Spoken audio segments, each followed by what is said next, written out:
Hi hello viewers, welcome to the channel. నేను మీ శమంతకమణి.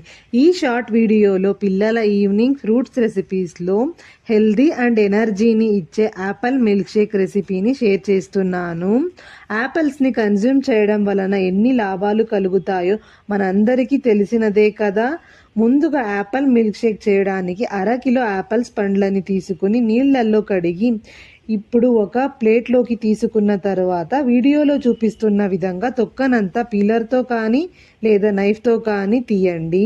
యాక్చువల్గా తొక్కలో ఫైబర్ ఉంటుంది, అలాగే తినాలి. కానీ ఇప్పుడు హైజెనిక్గా నీట్గా పళ్ళు రావడం లేదు గనుక మరియు మిల్క్ షేక్కి తొక్కతో సహా బాగుండదు, అందుకని తీసేయండి. అలాగే విత్తనాలని కూడా తీసిన తరువాత చిన్న చిన్న పీసెస్గా కట్ చేసి జ్యూసర్ జార్లోకి వేసుకుని 4 గ్లాసుల చల్లని పాలు మరియు 3 స్పూన్ల చక్కెర వేసి బాగా గ్రైండ్ చేసుకోండి. ఇప్పుడు సర్వింగ్ గ్లాసెస్లోకి ట్రాన్స్ఫర్ చేసుకుని సర్వ్ చేయండి. 4 గ్లాసులలోకి మిల్క్ షేక్ ట్రాన్స్ఫర్ చేసిన తరువాత ఇంకా 1 గ్లాస్ మిగిలింది. సో 4 నుంచి 5కి సర్వ్ చేసుకోవచ్చు ఈ మిల్క్ షేక్ని. అయితే ఈ షార్ట్ వీడియో మీకు నచ్చుతుంది అని ఆశిస్తున్నాను. నచ్చితే లైక్ చేసి కామెంట్ చేసి ఛానల్ని సబ్స్క్రైబ్ చేసుకోండి. మరొక షార్ట్ వీడియోలో మళ్ళీ కలుస్తాను. Have a good day.